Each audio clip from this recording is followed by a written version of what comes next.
You're watching Oilers Nation Everyday with Tyler Yaremchuk. Your one-stop shop for all things Oilers. It's officially the Ben Gleason era. And this thing works. Let's get into it with the lead.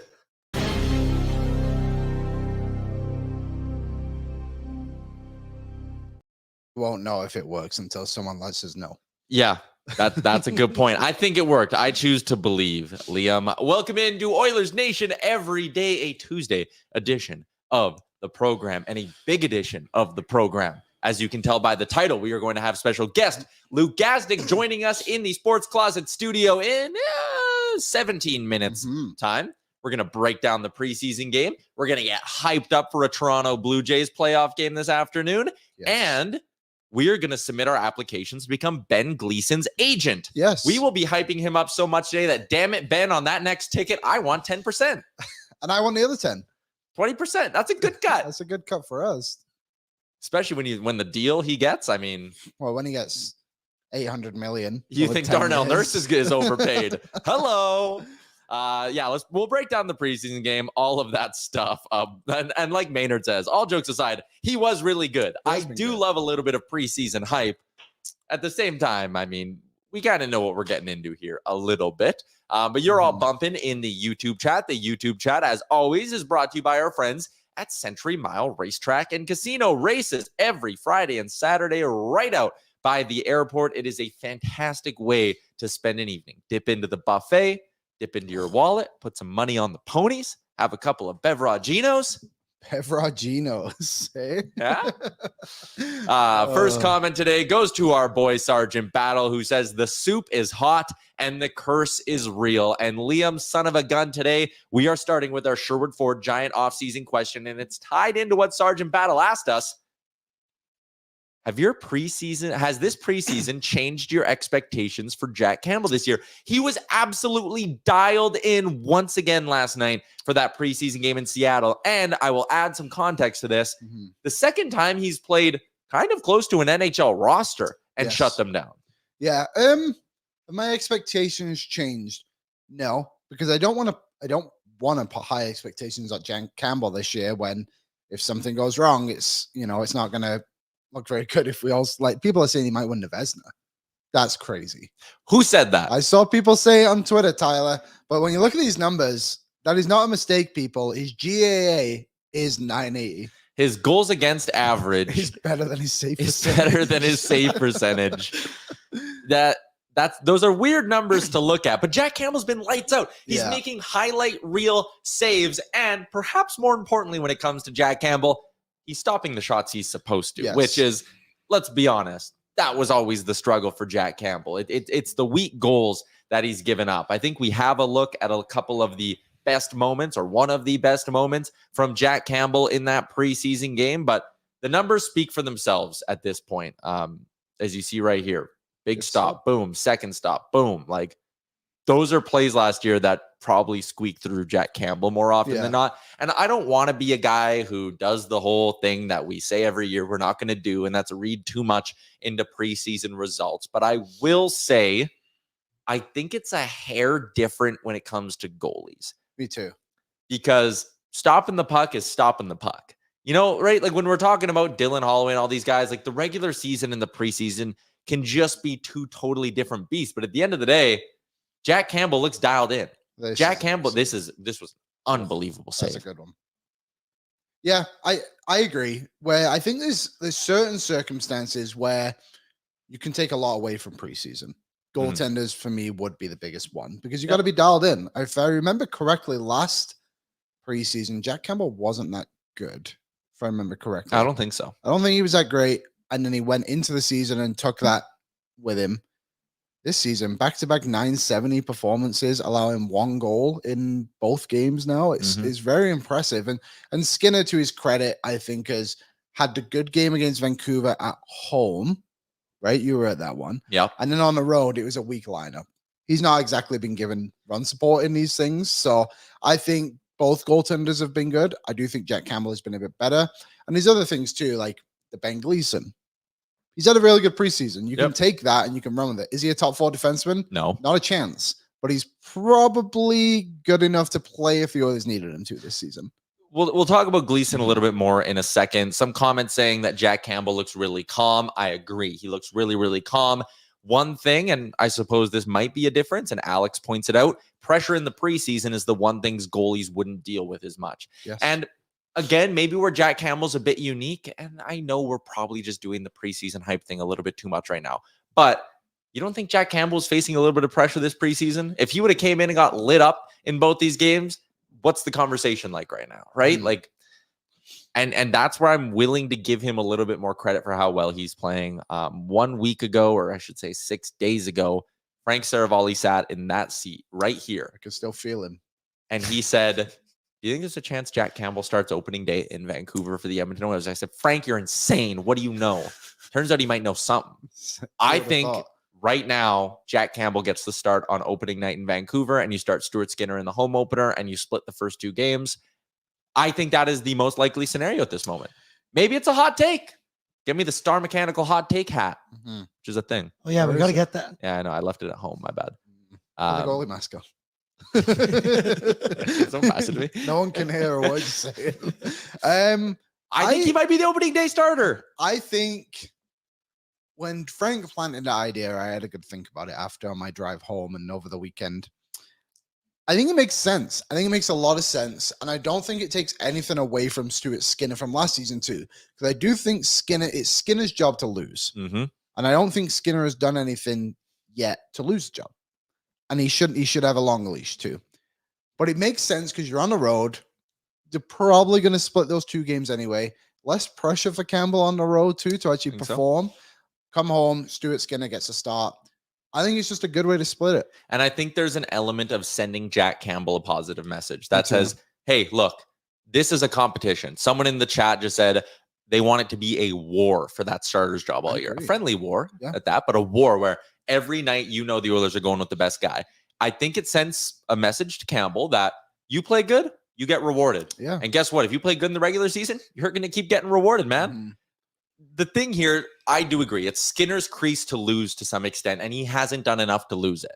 But we also know the Oilers are not playing Stuart Skinner 55 games this year. They don't need to. That is bananas. They don't need to. You're going to play him probably max 45 games, which means you're giving Jack Campbell 37 starts again next year. Yeah. Or something close to that kind of a split. Ken Holland, I sat in on his interview with Frank Saravalli. That's dropping next week. Frank's going to be on our show this week as well. But Ken Holland said, 1, it's a meritocracy. What happened last year don't matter. Your contract don't matter. How you play matters. That right there leads you to believe competition's open for opening night. Mm-hmm. He also said the days of playing a guy 50-plus games are kind of gone. We see that with pretty much every team, unless you have a Vasilevsky or a Sorokin or a Shesterkin or a Saros. Crazy that a lot of those are S names. But unless you have one of those guys, you're going pretty damn close to 50-50. Let's have a quick peek here and see if we can find how many goalies actually played. What was the benchmark you said, sorry? I said 45-37. I got something to add to Liam's point there. He said it's Skinner's job to lose, right? And he hasn't lost it yet per se. And I agree, but it's Campbell's job to win. And I know it's only 2 games in, but from what you've seen, it looks like that's a guy who could come and take the job. And like the meritocracy, I don't want to play favorites. I don't want to think about last year. It's who's hot now. I like the idea of getting Campbell positive first game of the season. And then you got the hometown kid playing the hometown home opener. And that's the way it works. And it's also like, I don't think it's a shot at Stuart Skinner at all or disrespectful to Skinner to say, hey man, we want to split the first 2 games. We're giving you the home opener. Crowd's buzzing. Weekend game, like Saturday night. You want that start more than you want road game 1 in Vancouver. And I'd argue maybe I'd rather have Campbell on the road, not thinking about home fans, just playing. 12 goalies last year played 55 games or more. From 12 goalies played 55 games or more? Yes. Is that games played or games started? There's games played. Can we do games started? Games started, there's 11. Okay. Carter Hart was the only one that fell out. How many started with 55, started 54. So 56 was the lowest. Darcy Kemper, Ville Husso, Jacob Markstrom, Igor Shesterkin, Jordan Binnington, Vasilevsky, Sorokin, Ottinger, Gorgiev, Soros, Hellebuck. So I'm surprised the number's that high, to be fair. Well, I mean, there's probably 6 goalies there that I would say are elite goalies. Yeah, the rest were out of necessity. Yes, I would say out of necessity. And I think the teams that didn't have the elite goalies that played 55 games or more, like Darcy Kemba, Husso, Markstrom, Binnington, there's 4 for you right there, didn't make the playoffs. Kind of says it all right there, doesn't it? Yep. So to answer the short four giant question of the show, has this preseason changed your expectations on Campbell? I'm going to say yes, but a little bit. I believe a little bit. Yeah. Like I believed he could be 905 or better this coming season. I am now not just believing, I'm confident he's going to be 905 or better this season. Yeah, I think I'm with you on that one, Tyler. Yeah. Can I drop the light goal for today's show? What's the light goal, Liam? 147. Whoa. We are going big. And we're going big because we have a big guest today, Luke Gazdic.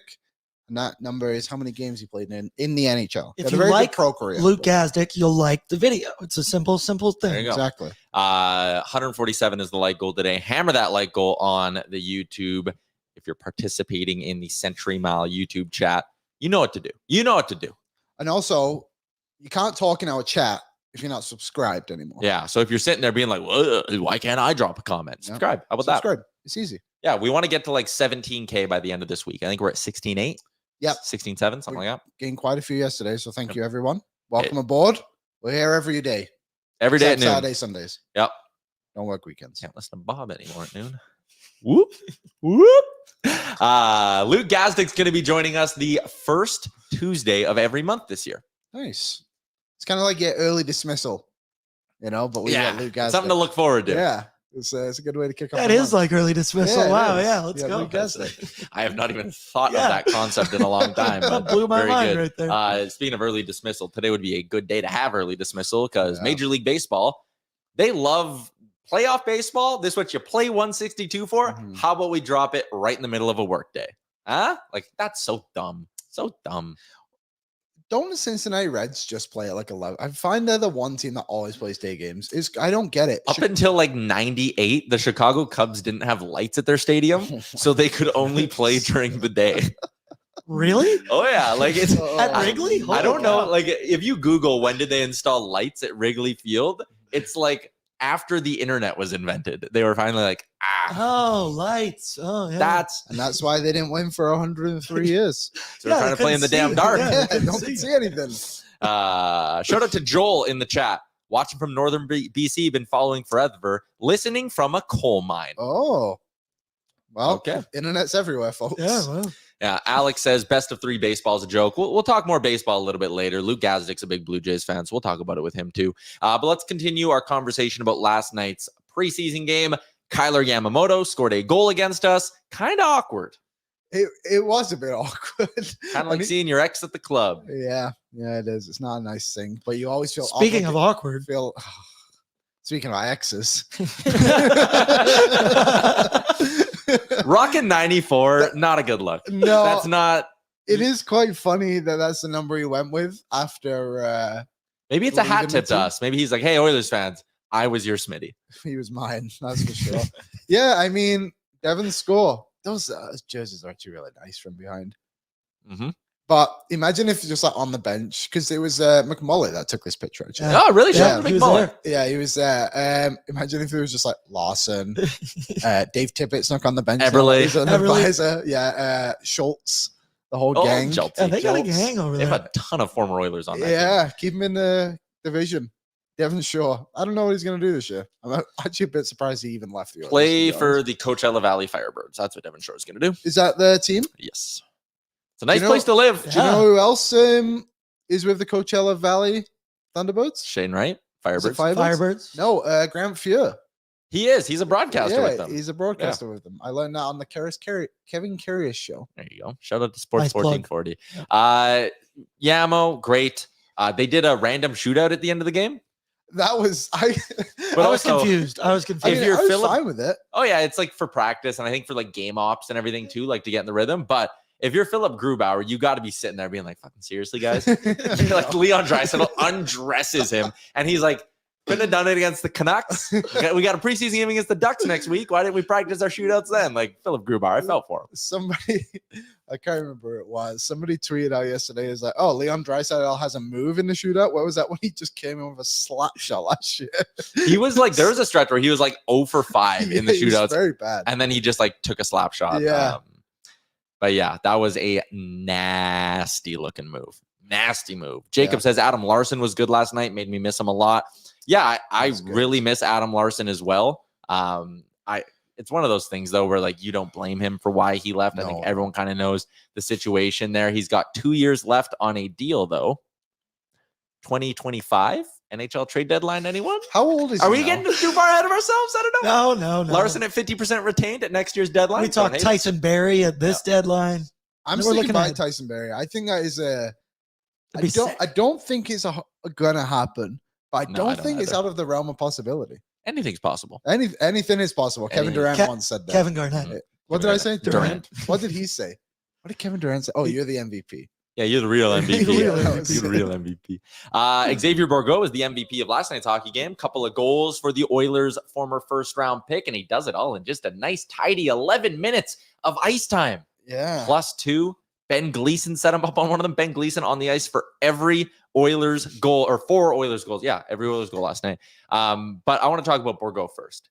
He's not going to factor into the Oilers opening night plans. I don't think he factors in at all until January at the absolute earliest. Yeah. But if he goes down, like, again, for some of these guys, the preseason is not about making the club. Sorry to cut you off. Nope. It's about putting the organization on notice. Yes. It's about making an impact so that, hey, let's say the Oilers lose 2 right wingers to injury in January. All of a sudden, it's like, Bourgault looked good in the preseason. Like, he's been good in Baco now for 2 months. Let's give him a look. Yeah.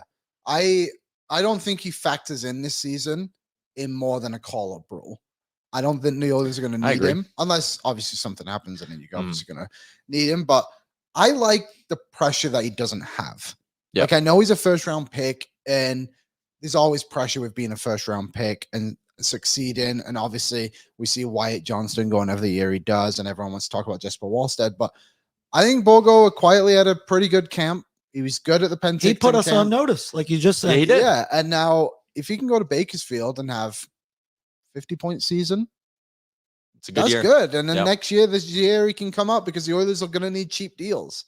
It is a very refreshing thing, like you just said, with Xavier Bourgault, former first-round pick, that he's not in a rush. Because as an Edmonton fan for the last 28 years of my life, I can't really remember not rushing a first-round pick into the immediate starting lineup. Also, I was joking about this yesterday, but it's so nice to be at this stage with the Oilers where we don't give a shit about the preseason. Like, there were times where it's like, you're watching the preseason because you're like, is Lauri Korpikoski going to be our second-line right winger? Like, he might be the answer. And, like, it's nice to be at a point where there's one forward spot up for grabs, and it's barely up for grabs. It's nice that the answer is now just a joke, but before it was kind of real. Legit, it was a little real. Okay, before we get to Luke Gazdic, NHL waivers today. The Oilers placed just Seth Griffith on waivers for the purpose of assignment, I believe. Yes. Xavier Bourgault is going down to the Condors. He obviously doesn't need waivers. The rest of the waiver report is out, which means it's time to play everyone's favorite game. How many of these guys have you heard of before? Alec Regula, Daniel Renouf, Anthony Richard, Riley Walsh, Parker Weatherspoon. I've heard of him. Yes. Eric Shalgren. That's actually someone who's been shown. But the big one, and don't need. Yeah, Jacob Bernard Docker's the big one. And then Sokolov. He's pretty good too. Bernard Docker gets claimed. He's legit. Yes, I can't believe the Sens are doing this to keep Travis Hamonic on the roster. They're going to give up multiple first-round guys they picked in the first round. I saw a thing in the last. That's crazy. Let me find my stat before I say it, because I know I was going to say it, but I knew it was wrong off the top of my head. Let's table it. Yes, we'll table it. And let's get to our Star Mechanical guest line. Edmonton's #1 plumbing and heating company is Star Mechanical. You can find them online at starmechanical.ca. He is going to be a recurring guest on Oilers Nation every day. He is the host of the Mitts Off podcast, and he's rocking some Toronto Blue Jays gear. Luke Gazdic, how's it going? Thanks for having me. I'm looking forward to doing this season. Yeah, we're gonna have a lot of fun. Before we talk hockey, what are you thinking tonight or this afternoon? 9 strikeouts for Gausman, Vladdy Dinger. Let me know where I should be throwing my money. For Gaz, I love that he's starting, man. Honestly, Vladdy's driven me nuts all year, like I'm sure he has for you. It's been the clutch hitting that we've lost all year. The amount of runners left in scoring position over the season has been an absolute nightmare. So if these guys can get some clutch hitting, I know the pitchers are going to do it. I love Barrios going with the revenge game 2. So let's get some runs on the board early here, and hopefully Gaz can take it over.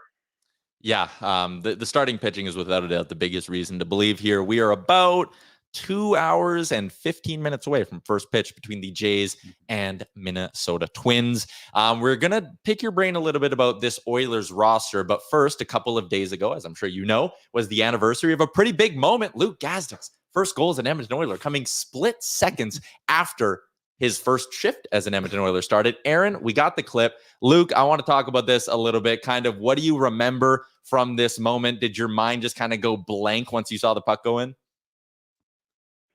Game. This was actually, we had a quick icing. This was a whistle, and I actually thought we were going to get taken off the ice because we fourth lines don't take a lot of ozone draws. Willie Acton said to me right before the draw, he said, let's run Sedin. And Sedin is an over-under where the winger goes up on top, the forward side winger goes underneath towards the net. All Willie's job is to hold the center and leave the puck at his feet. So all I knew, I had to just get it and throw it on net. And honestly, I took a look at my peripheral and I saw it ramped up on something and went in and threw my hands in the air. Rest is history, man. 14 seconds into my first shift, I got on the board. I always make the joke that it took like 50 games to score number 2. But, I mean, it was one of the coolest moments of my life. I remember saying to Willie he wanted to do that set play, and I'm like, dude, just win the draw. Like, I don't know. What are we doing out here? But Will Acton goes and leads the flyby on your first goal. Kind of showed you up a little bit. Kind of showed you up. I get asked about that more than anything. Once we show the clip, everyone's like, "What's Willie doing leading the charge there?" But honestly, I think it was just adrenaline and whatever. It didn't matter for me. It was just like one of the coolest moments of my life, honestly. I remember being at that game. 15 years old, Liam. Can you believe how the time flies? All right. Let's talk about this Oilers team a little bit. One of the guests you had on your podcast over the summer was Connor Brown. I think a lot of fans are obviously buzzing at what this guy could potentially do in the Oilers lineup. What do you view as his ceiling? Like, can he be Zach Hyman light? Can he be a guy who hits the 30 goal mark this season in the Oilers top 6? What's the bar here for Connor Brown? High on both sides of the puck. Honestly, he can finish. You can play him top 6. He's going to get minutes with Davo. When I had him on the pod earlier in the summer, and I had asked him that question about, whether he was thinking of Edmonton, because I just looked at on paper and I'm like, man, this guy would be such a great fit if they can afford him under the cap. And they made it work, obviously, with the bonuses and the financial motivation there. But I know it's not, we can't look too much into preseason, but you could see what he brings so far. He is dog on a bone, so strong on the puck. I think he's bigger than people think. He's bigger than Hyman. He's great on the PK. And like I said, man, he can finish. And don't count out chemistry, right? Like going all the way back to junior, I know it's a long time, but having that history with Davo, with Connor, and him going to be set up all year. I don't think 30 goals is out of the question, but I think he's going to be a big part of the penalty kill too. You can see he loves pressuring down ice. He'll be a threat to score shorthanded also. And honestly, guys, he is an awesome dude, an awesome kid. He's so good for that locker room. And I just think he's like the perfect fit to throw in that forward core. Like I mentioned before, the financial motivation for him to make up to 4 sheets and bonuses is there. It's just a great addition in my eyes. Yeah. So obviously preseason's coming down to the wire pretty quick, and this guy's kind of on the fringe. What's the mentality of someone, I suppose, who is trying to crack an NHL roster right now, like a guy like Lavoie? Like what do you think is going through his head at this moment? I've been in situations before where I've been on a one-way and I've been on an entry level where you do have to go through waivers. It's definitely a different mindset. I'm not going to lie. I've been a little disappointed in this competition. It's been interesting to watch and see the positions that Woody's put them in, but I really don't feel like there's one guy at this point with only 2 games left in the preseason that's really taken this over and forced my hand in coming on here and saying, man, it's got to be Lavoie. Like there's no other way, or it's got to be Ernie. I think they all have brought different things to the table. Lavoie, the size for me is the big thing. I think everyone's talking about the waiver wire and all this. I think teams and fans have a tendency to overvalue their players and thinking, oh, look at all the bright spots and that's a waiver claim waiting to happen. I think teams do overvalue and think about that too much. I would have loved Lavoie to just be a little more physical for his size. He gets in there and he gets in the forecheck and he gets in the battle, but I wanted to see him drive F1 and put the friggin' D through the wall. And then, if you had to, maybe throw down. I know this is a different league and there's not as much fighting anymore, but even a scrap from him would have been great, just to run someone through the end wall, look over, shed the mitts and go about it that way. And then, the points and goals will come from that. If people know that you're playing against, like, hey, don't mess with this kid. Like, he's a beast. And I think I'd just like to see some more physicality out of him. Ernie's been good in that slot. He's kind of what we've expected. He's not going to bring much more than that, right? A good PK, a little bit of finish. His skating is the thing that hurts him, though, right? You can kind of see even in a preseason last night and in Seattle. But I think it's disappointing for me with that mindset going in, that they knew that there's a job up for grabs, that not really one of those guys has really, really won the job over, for me at least. I think that's where it is disappointing on Lavoie. And I like that you brought up his lack of physicality. I know Stauffer had a tweet the other day where he was like, I asked Lavoie who he wants to model his game after, and he wants to be like Josh Anderson. And I'm like, well, man, Josh Anderson sees someone across the neutral zone with their head down and he goes out of his way because he wants to murder them. Like, I have not seen that at all from Lavoie, especially considering, like, in Baco, the reports on him were like talented, but sometimes way too perimeter. Like, it is disappointing that he hasn't cranked it up a little bit, but I still think he gets that spot. Like, do you think he's the guy for that 12th forward right now?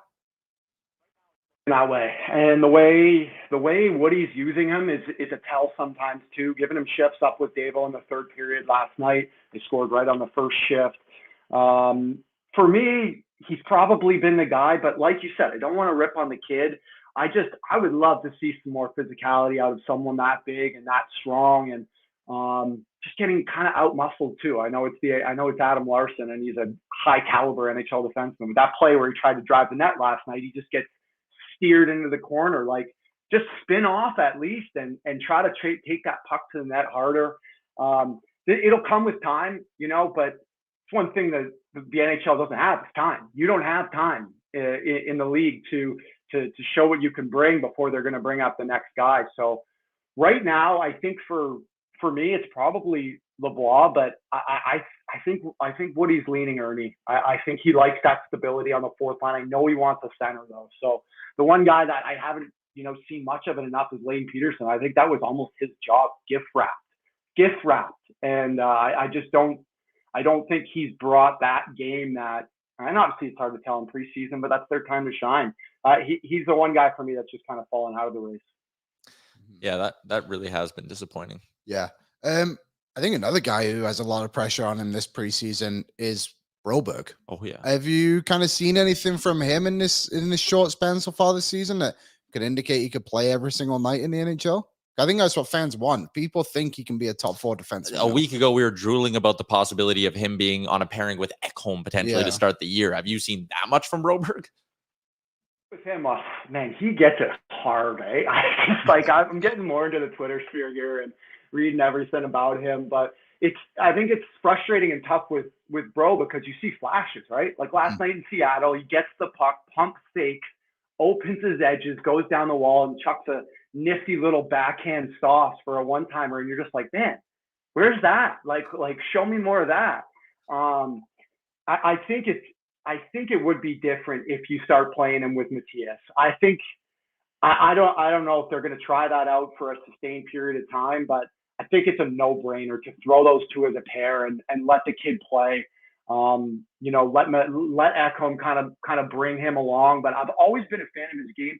I always want more physicality from everybody. That's kind of one thing I see. He kind of gets pushed around in the D zone a little bit, especially in front of the net. Struggled a bit on the PK, but I don't think he'll kill that much this year. just a little more physicality, and the flashes of brilliance that we see from him. It's just frustrating because I want to see more. Two more I want to throw your way. First, just looking at the Pacific Division as a whole, I think it's pretty easy to put this division into kind of three tiers. There's the legit contenders, Edmonton, Vegas, LA. There are the teams who are going to be terrible, and that's Anaheim and San Jose. But then there's that mushy middle with Seattle I have in there, Calgary, and Vancouver.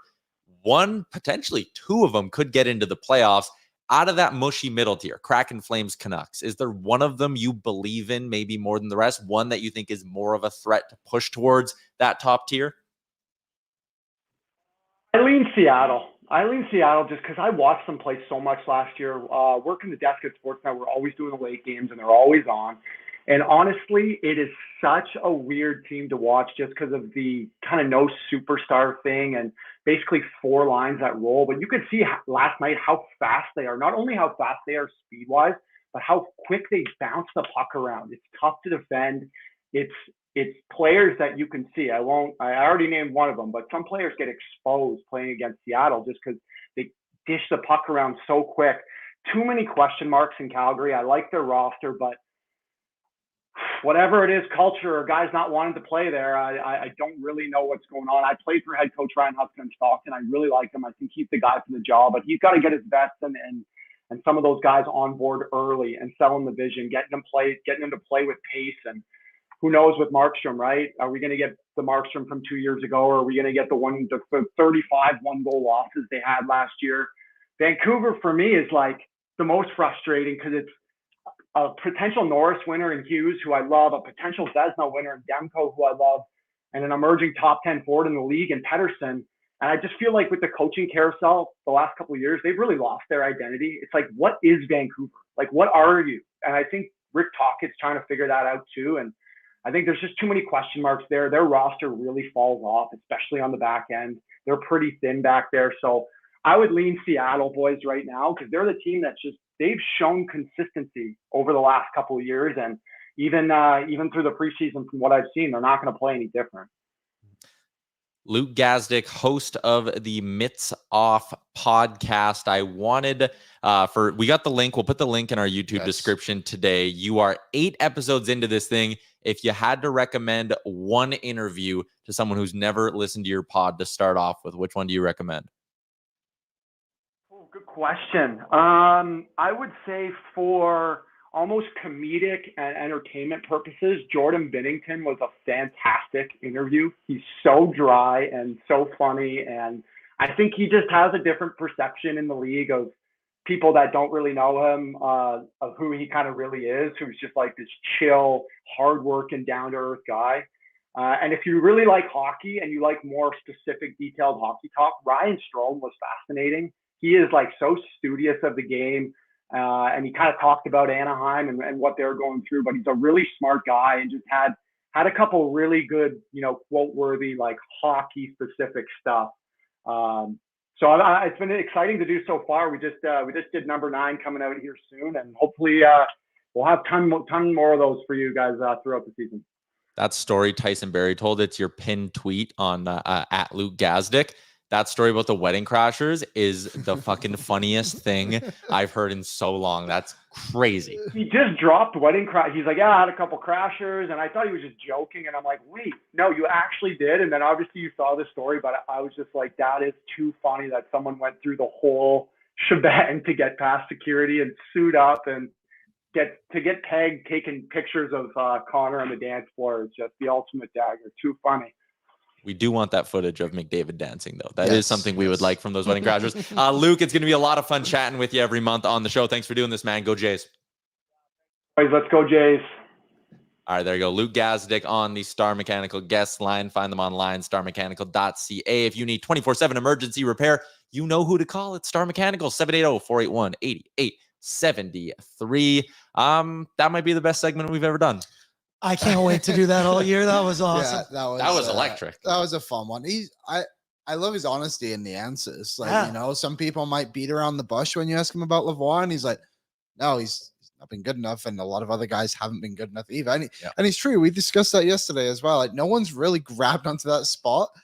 And to be frank, Lavoie's lucky he's on a one-way deal.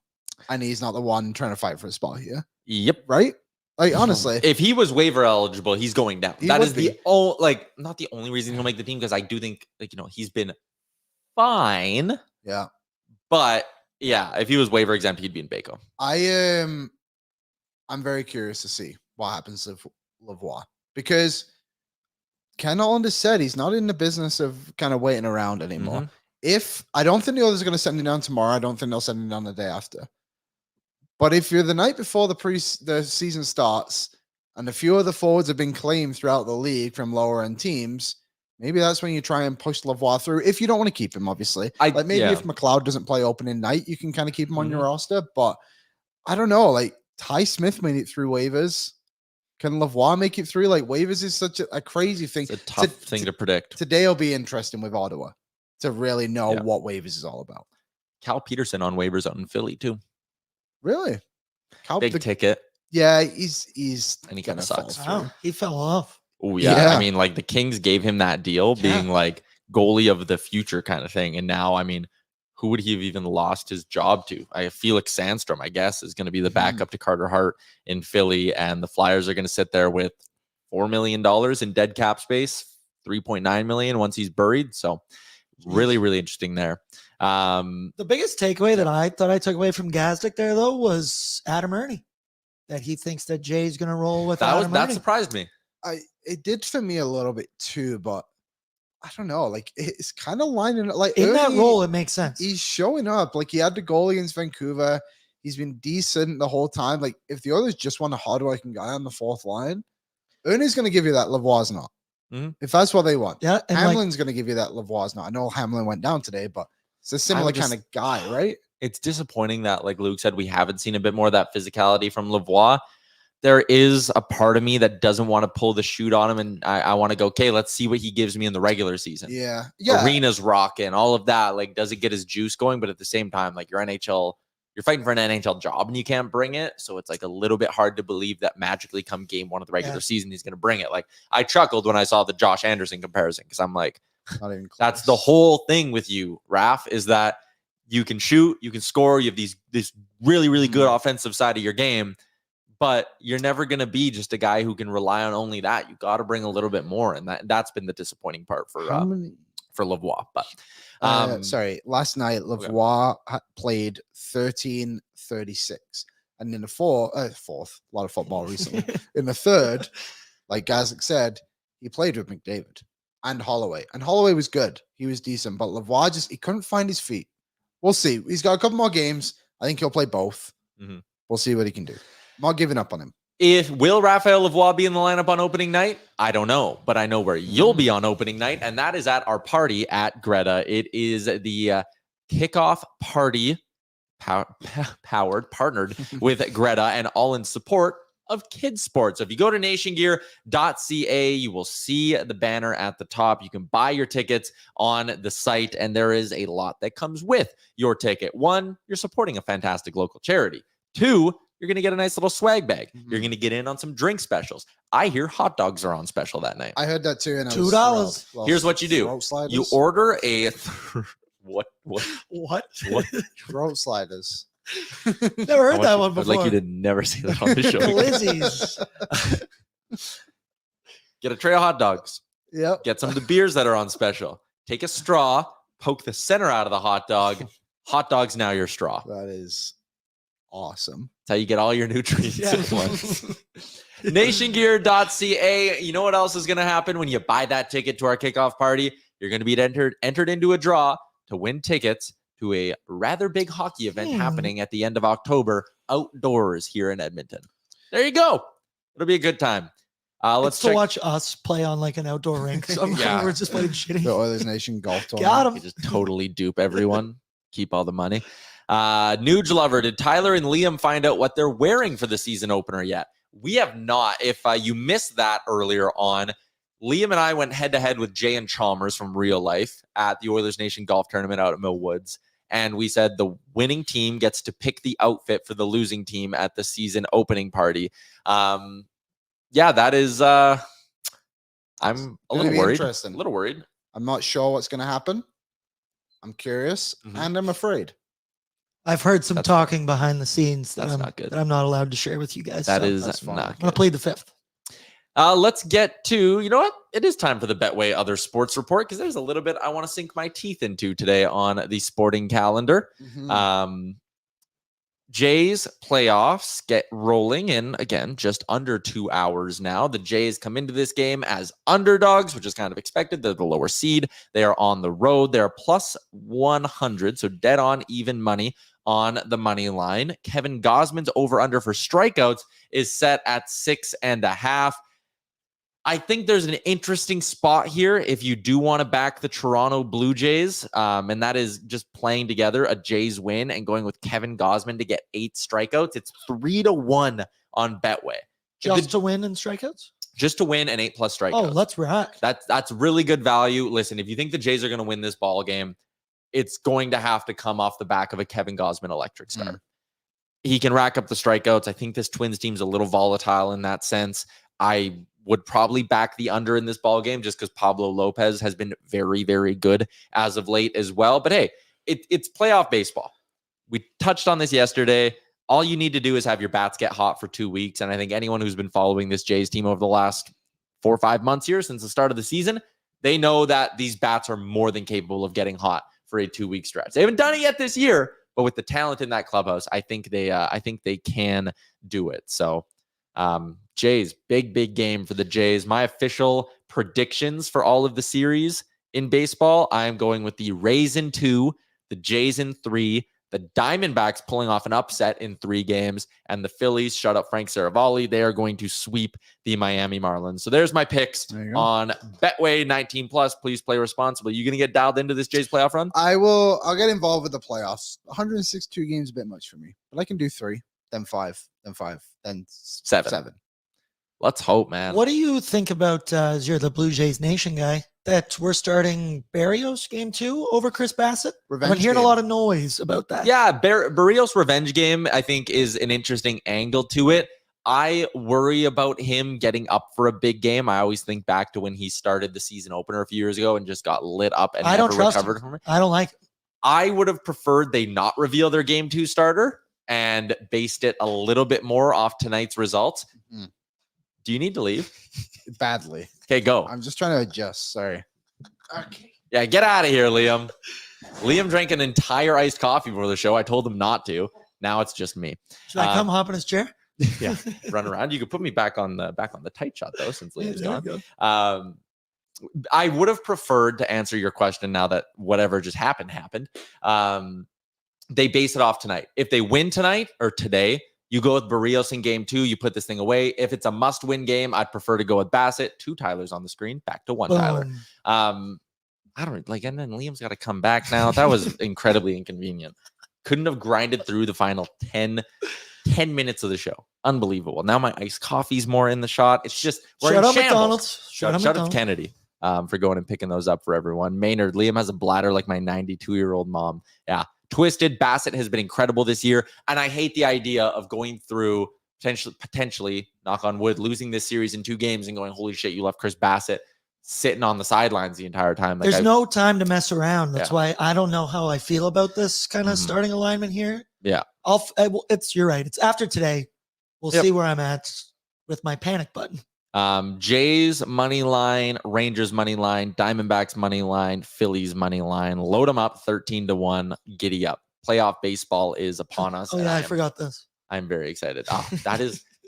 We talked about this last week. That is the funniest meme on the internet right now. I will be sick of it in like a week, but for now, it's pretty much all I want to look at. We talked about it. I love that it keeps Getty images in there. It's just so a realm that it just makes it even funnier. Bag Milk is also wearing a powder blue Blue Jays jersey right now. And he has Bichette on the back. BM and I rock matching Bo Bichette jerseys on the first day of Major League Baseball. Imagine that set out Tawny. I don't want him now. You're fine. Oilers preseason action continues tomorrow, right? Or are they in action tonight? I think I'd know that. I should double check that. But they're coming off the heels of an impressive win over the Seattle Kraken.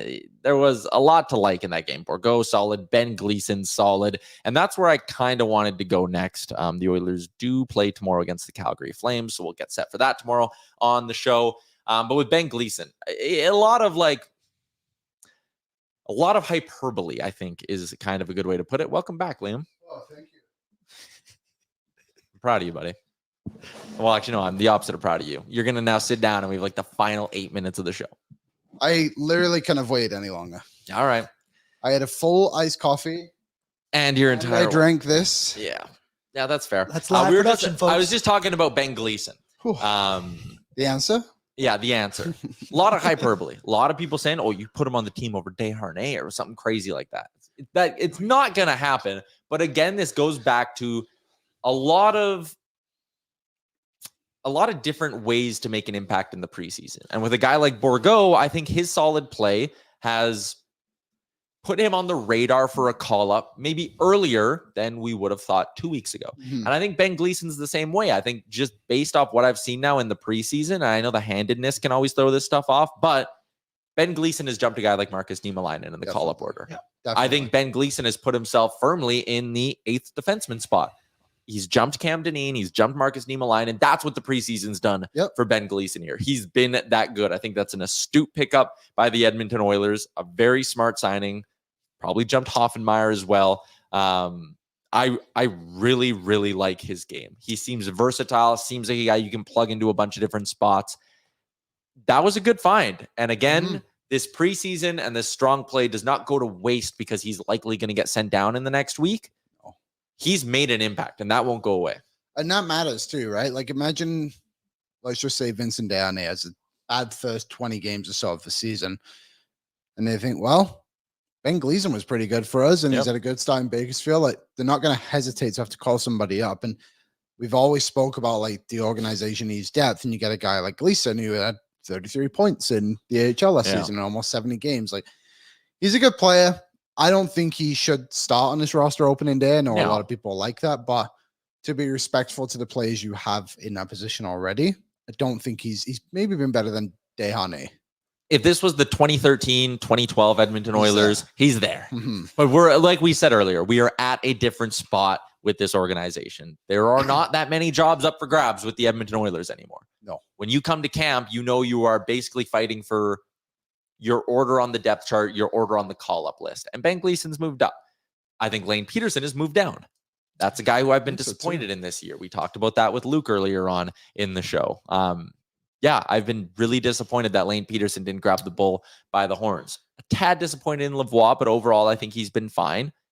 But I think if you're talking about the first call-up, it's probably Ernie over Peterson, if Lavoie makes it. I was going to ask that. Is he even the third or fourth call-up? Second or third call-up? It's probably the fourth. If Sam Gagner is healthy, I bet you they want to give Sam Gagner a look before they give Lane Peterson a look. They've got Hamlin Gagner, stuck around in camp quite a bit. Ernie.